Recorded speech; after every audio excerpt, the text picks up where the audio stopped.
আসসালামু আলাইকুম।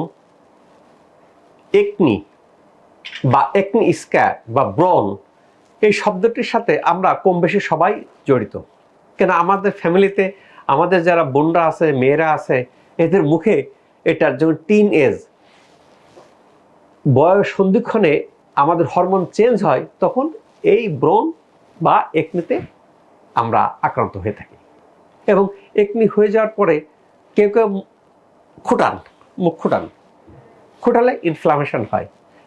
আমার কাছে যারা আসতেছেন অনেকের দেখা যাচ্ছে ইনফেক্টেড হয়ে গেছে, অনেকে বিভিন্ন জায়গা যায় সঠিক ওষুধ ইউজ করতেছেন না, স্টেরয়েড জাতীয় বা অন্য ওষুধ করে এটা অ্যাগ্রিভেট করতেছে, আরও খারাপ করতেছে, যার ফলে একনি বা ব্রণ বছরকে বছর ধরে মুখে থাকতেছে।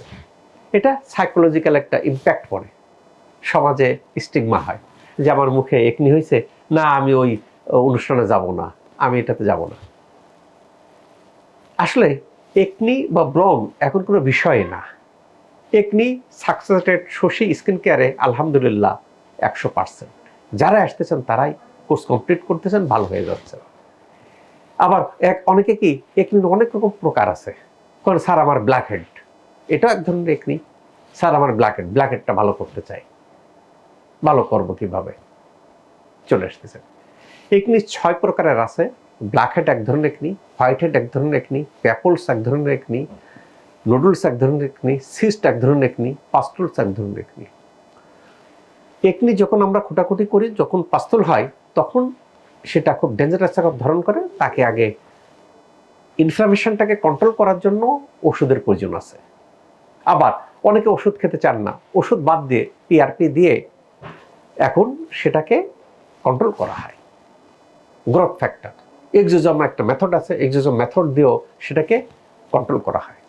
ইনফ্লামেশনকে কন্ট্রোল করার পরে যখন একনি কে ভালো করার প্রয়োজন হয়, তখন কেমিক্যাল পিল। কেন একনিটা থাকে যে আমাদের ত্বকের মধ্যে, ত্বকের যে মেন যে সেল থাকে কেরাটোসাইট, অন্যান্য সেল থাকে, 90% সেল থাকে কেরাটোসাইট। এরা কিছুদিন পর 40 দিন পর ডেড হয়ে যায়। ডেড হয়ে গেলে ওখানে ক্লগ হয়ে যায়, রংপুরের গোড়া বন্ধ হয়ে যায়। বন্ধ হলে ভিতরের দিকে কি থাকে, সেবাম হয়ে ইনফ্লামেশন হয়, ব্যাকটেরিয়া হয়, হলে তখন একনি ধারণ করে, বা যেটা ধারণ করে তারা আমরা একনি বলি।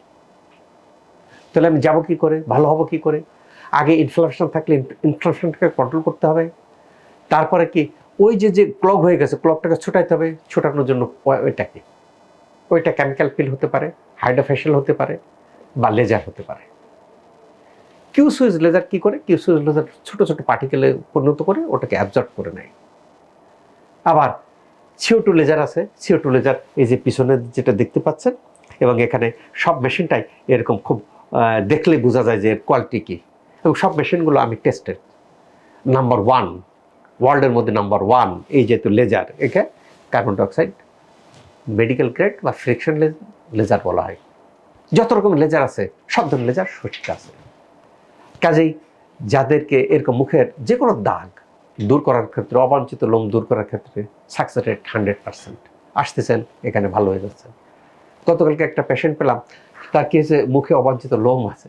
সে কি করছে, কয়েক স্যার 20টা সেশন নিছি, এবং প্রত্যেকটা নেওয়ার পরে আমাকে ভিডিও দেখালো, ছবি দেখালো, বার্ন হয়ে গেছে। বার্ন হয়ে যাওয়ার জন্য আবার মলম দিচ্ছে। এটা এক্সপার্ট হাতে না করলে এরকম হতে পারে। শশী স্কিন কেয়ারে কী করায়, মেশিন বেস্ট এবং ম্যান বিহাইন্ড দ্য মেশিন, এখানে doctor, medical graduate machine operate করেন, কাজেই সাইড এফেক্ট নাই।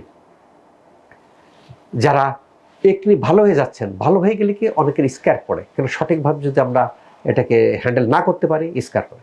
কারো কি হয়, ফাইবার উঁচু হয়ে যায়, কারো ফাইবার লস হয়, ফাইবার নিচু হয়ে যায়। এটাও দূর করা যায় লেজারের মাধ্যমে। কাজেই ব্রণ বা একনি স্ক্যার দূর করার ক্ষেত্রে আদর্শ স্থান শশী স্কিন কেয়ার। এখানে সকাল 8টা থেকে রাত 8টা পর্যন্ত সপ্তাহের প্রত্যেক দিন খোলা থাকে।